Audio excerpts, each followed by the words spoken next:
Bueno, pasamos ahora a otro tema que sería el de los trastornos del movimiento, más concretamente al temblor. El temblor son oscilaciones rítmicas de la musculatura. Suele ser sobre todo un temblor apendicular del extremo de las extremidades, más que proximal habitualmente. Entonces tenemos un temblor de reposo, que es típico de la enfermedad de Parkinson, que son pacientes que cuando haces el brazo en reposo presentan el temblor. Sin embargo, dentro de este temblor lo pones en una postura y no lo tienen. ¿Vale? El temblor de reposo igual a la enfermedad de Parkinson. El temblor postural es el temblor que solo existe a la hora de mantener una postura. Existe un temblor fisiológico, que es el que todos tenemos, el fisiológico exacerbado, que es el después de hacer un ejercicio, un esfuerzo, con los nervios, que es de mayor amplitud, pero que en el momento que alcanzas un estado de mayor tranquilidad, pues desaparece. Y está el temblor esencial, el cual es la cosa más frecuente de temblor sintomático, ya que los otros no molestan, este puede no molestar incluso, pero va progresando un poco, es asimétrico, y los pacientes te suelen contar que su padre, su abuelo, su madre ya lo tenían, ¿no? cuando alcanzan una edad. Entonces, son pacientes que les ves que en la postura pues les tiembla los brazos, uno le puede temblar uno más que el otro, pero cuando dejan en reposo no les tiembla. Hay que tener la atención de sónica dominante. El tratamiento del temblor suele ser con betabloqueante, sobre todo el propranolol, el más importante. Pero bueno, solo se trata cuando el paciente de verdad le molesta o cuando va a hacer una firma o escribir algo. Si no, de ahí los pacientes no suelen preferir no tomarse nada. Otra cosa que sirve para el tratamiento es el alcohol, tomarse un vaso de vino antes de estos momentos. Pero bueno, es una cosa que a los pacientes tampoco se les suele decir mucho, por si acaso, para evitar complicaciones posteriores. Existe también otro tipo de temblor que es el iatrogénico, es decir, pacientes que toman inhaladores como los betagonistas para el asma, que eso les provoca el temblor. Incluso hay pacientes que prefieren cambiar de inhalador por la impotencia que les genera ese temblor, que les dura como media hora. Por ejemplo, cafeína, ácido valproico, fenitoína, todos esos son fármacos que producen también temblor y que hay que valorar el cambio de medicación para bajar el temblor que tiene el paciente. El otro tipo de temblor que tenemos, hemos contado el de reposo, que es el de Parkinson. El postural, pues es de acción. Es un paciente que cuando tiene que hacer algún movimiento, por ejemplo la maniobra de la nariz, nosotros lo hacemos bien, pero él presenta una dismetría. Eso es típico de los pacientes con afectación cerebelosa, o sea que el temblor cerebeloso suele estar asociado a la ataxia cerebelosa hemisférica de las extremidades, por ejemplo.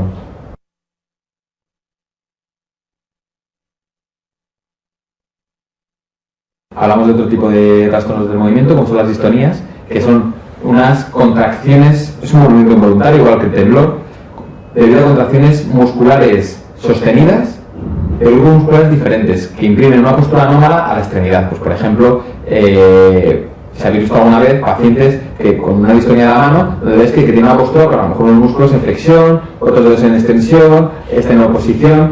Entonces depende un poco de la postura que tengan. Eso se llama una distonía de la mano, ¿vale? Existen distonías del cuello, distonías de varias partes del cuerpo, que se clasifican según donde estén esas distonías. Hay distonías esenciales, son aquellas que se producen sin ninguna patología de base, y distonías secundarias a infartos en los núcleos subtalámicos o en los ganglios basales, por enfermedades de depósito de material, cobre, hierro, o por enfermedades metabólicas, ¿de acuerdo? Entonces las distonías las vamos a clasificar en focales, es decir, cuando es por un grupo muscular, por ejemplo, tortícolis, distonía del músculo esternocleido masculino, una tortícolis de mi esternocleido masculino derecho, me va a imprimir una postura de rotación de la cabeza hacia la contraria, hacia la izquierda, ¿de acuerdo? El blefaroespasmo es otro tipo de distonía. Son pacientes que tienen un cierre forzado de la musculatura ocular, que son incapaces de abrirlos por mucha fuerza que hagan. Entonces ellos tiran la musculatura frontal, pero son incapaces de abrir el ojo por el cierre de la musculatura auricular. Y los espasmos hemifaciales son pacientes que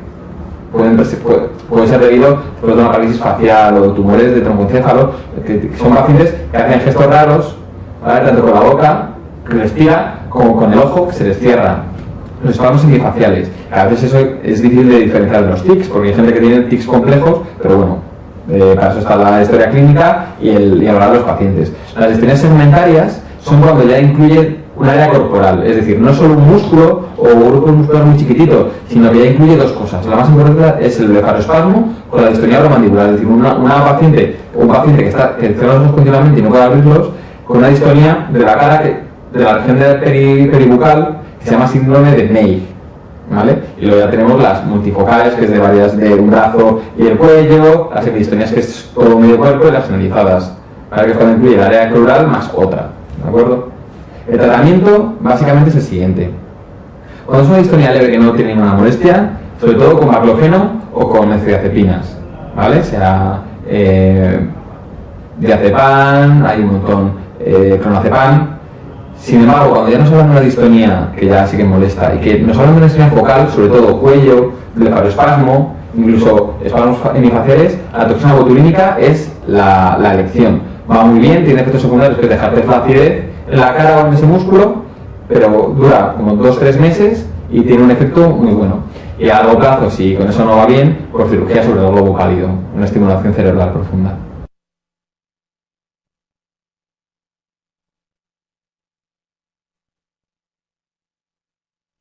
Bueno, enfermedad de Huntington. La enfermedad de Huntington es una de las enfermedades de trastornos del movimiento debidas a hipermotilidad, en contra de la que se produce en el Parkinson, que es más una hipoactividad motriz del paciente.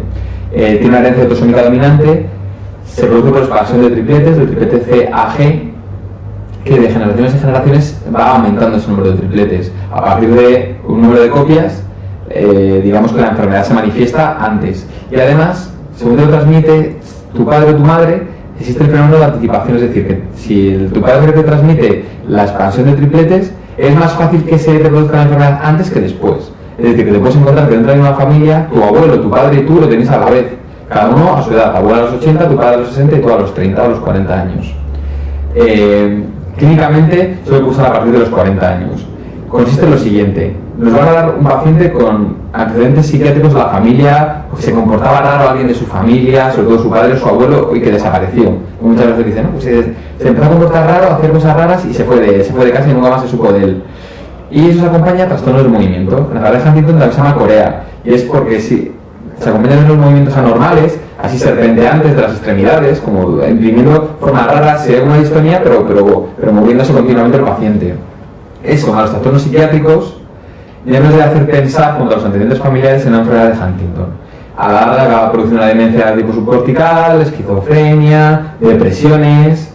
Y existe una variante, para que lo sepáis, cuando se produce muy joven, más los trastornos psiquiátricos, lo que cursa y los movimientos serpenteantes cursa más con rigidez, es como una especie de parkinsonismo. ¿De acuerdo? Entonces el caso tipo es el que os he comentado, chico de 45 años con antecedentes del padre y del abuelo con trastornos psiquiátricos y que hace movimientos continuos serpenteantes. La fisiopatología es que se produce una afectación sobre todo del caudado. Entonces, al afectarse el caudado se produce un aumento de dopamina, que es la que favorece esos movimientos de más. En contra de lo que se produce en el Parkinson, es un defecto de dopamina, que es la que le da la posición de rigidez de predicciones a los pacientes con Parkinson. Bueno, pues la enfermedad de Parkinson es la enfermedad tipo, digamos, de los trastornos del movimiento, una enfermedad cuyo factor de riesgo más importante es la edad. El MPTP se descubrió hace tiempo, es un adulterante de algunas drogas y se vio que la gente que consumía esa droga que estaba adulterada con una sustancia, la MPTP, pues se provocaba un parkinsonismo iatrogénico, entre comillas, pero que no era iatrogénico. Y luego aparte, pues existe un parkinsonismo hereditarios y un parkinson hereditario asociado a genes, como por ejemplo el de la parquina. Se produce principalmente por una despigmentación de la parte compacta de la sustancia negra que se encuentra en el mesencéfalo. Es donde se encuentran los almacenes de dopamina del cuerpo. Los cuales proyectan hacia los ganglios basales y entonces ahí pues se produce la coordinación pertinente del movimiento. En la anatomía patológica lo que se ven son cuerpos de Levy, que no es más que ubiquitina en las neuronas. Y clínicamente cursa. Lo más importante y más frecuente es el temblor de reposo. ¿Vale? El temblor de reposo que ya hemos comentado, el paciente deja los brazos quietos y tiene un temblor en cuenta de la unidad, que era como lo que comentaba al principio. En reposo, en postural no tiene por qué aparecer. Es asimétrico, el Parkinson comienza en un cuerpo y luego se va extendiendo al contrario, es decir, que siempre tiene más en un lado que en el otro. Van progresando los dos, pero siempre con la diferencia de un lado más que el otro. Esa es la clínica más frecuente del temblor, pero no es lo más importante. Al paciente no le importa que le tiemblen las manos, lo que le importa es la imposibilidad para poder moverse correctamente, es decir, va muy lento, está bradicinésico, ¿vale? El paciente está tardando mucho en moverse y te hacen una marcha muy lenta que les impide para ponerse la ropa, para comer, porque van tan lento que se les caen las cosas de la cuchara. Luego aparte tiene una rigidez plástica. Cuando tú vas a explorar al paciente ves que tiene una rigidez en el brazo que le cuesta tanto moverlo como está, que lo va moviendo lentamente y le da rigidez, que se llama rueda dentada, porque eso, más el temblor, lo que te mueves es como clac, clac, clac, clac, clac, clac, clac, cuando le mueves pasivamente la extremidad, aparte de dar esa rigidez plástica, esa rigidez en tubo de plomo, que es continua en todos los grados del movimiento. La marcha ya la comentamos al principio de la clase, es una marcha de semiología práctica, es decir, los pacientes van con el cuerpo incorporado hacia adelante, que se llama capnocornia, para buscar el centro de masas, y van arrastrando los pies, moviéndolos muy lentamente, de adelante a atrás, muy lentamente, como si fueran pasando unas galletas por el suelo, y con los brazos caídos y con el temblorcito, porque como los brazos habitualmente cuando caminas no están en posición tónica, pues después ver ahí el temblor. A la larga van haciendo otras cosas, como por ejemplo depresión, demencia en fases muy avanzadas, aunque el Parkinson en un principio no provoca demencia, pero en fases avanzadas sí que acaba produciéndose, hay disautonomía, alteración de movimientos oculares, ¿vale? Donde los pacientes tienen sobre todo una limitación en la mirada hacia arriba. Después de haber diagnosticado la enfermedad de Parkinson, que ya digo, es clínico y radiológico para ver que no tiene otras cosas, porque a veces encuentras algunos detalles de la resonancia magnética, pero casi nunca encuentras nada. Es decir, el diagnóstico es clínico más de exclusión con las pruebas complementarias, que con un escáner sería suficiente. ¿Cuál es el tratamiento? Bueno, pues el manejo de elección es la L-Dopa. Es el mejor fármaco para disminuir el parkinsonismo, pero existe un problema, y es que a la larga la L-Dopa tiene efectos secundarios, con los fenómenos de wearing off, que es que un paciente que va tomando la medicación a lo largo de 5 o 10 años, cada vez la necesita antes, ya no es cada 8 horas, sino cada 6, o ya no es la dosis X, sino doble de la dosis, ¿vale? Su cuerpo se va acostumbrando y necesita cada vez más dosis.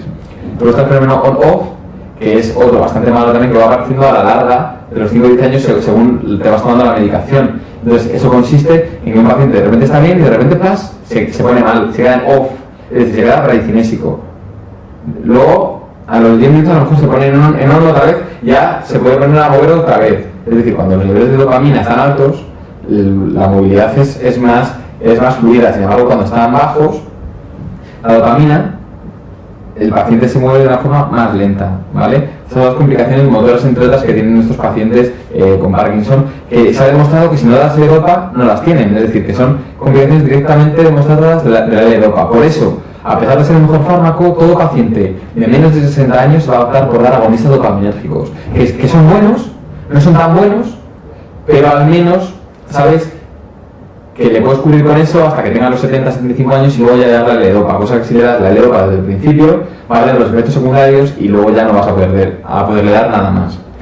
Otros fármacos que daríamos, por ejemplo, los inhibidores de la MAO-B y de la COMT, que son fármacos, o sea, que son enzimas que metabolizan la dopamina. Bueno, pues lo que haces es coges los fármacos para evitar que se degrade la dopa o la dopamina, se degrade y entonces esté más tiempo la que tengas en tu sinapsis nerviosa, ¿vale? Y lo único, los anticolinérgicos se usan sobre todo en gente joven para quitar el temblor, ya que el temblor es la clínica que menos responde a tratamiento con agonistas dopaminérgicos o con L-Dopa. Das anticolinérgicos, pero solo a gente joven, ya que a gente mayor le puede provocar cuadros confusionales, delirios, retenciones de orina.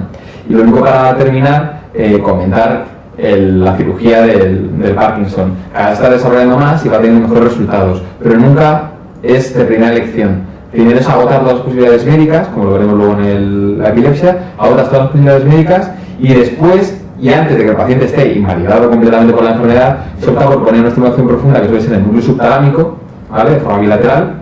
Entonces lo enciendes y entonces es como si estuvieras tomándote la dopamina de forma continua sin los efectos secundarios de la dopamina o de la L-Dopa, y vamos, con resultados bastante alentadores.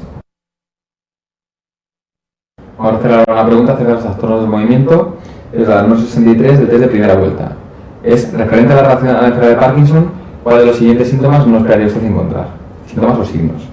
Temblor de reposo asimétrico. Efectivamente es un temblor de reposo en vuelta de monedas que se produce primero en un hemicuerpo y que luego se va extendiendo al lado contralateral, siempre habiendo un lado que esté peor que el otro. La retinesia es la clínica más invalidante que refieren los pacientes, simplemente un fenómeno de moverse muy lentamente. Reflejos miocárticos normales, ¿vale? Pues los reflejos cuando los sacas, efectivamente el reflejo patelar, el reflejo bicipital son normales. A la larga puede llegar a disminuir, pero habitualmente son normales. La pérdida de memoria y las apraxias, eso no se produce en la enfermedad de Parkinson, por lo menos al principio. Las apraxias son de clínicas corticales, como dijimos, apraxias, agnosias, afasias, alteraciones del lenguaje, memoria, es de afectación cortical. Sin embargo, el Parkinson es subcortical, ¿vale? Afectación subcortical.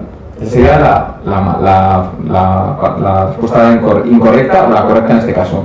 Y la rigidez, pues por supuesto, es una rigidez plástica, rigidez en tubo de plomo que se llama, que se acompaña de rueda dentada por el temblor que tiene el paciente cuando vas extendiendo. Conclusión, la respuesta incorrecta sería la cuarta.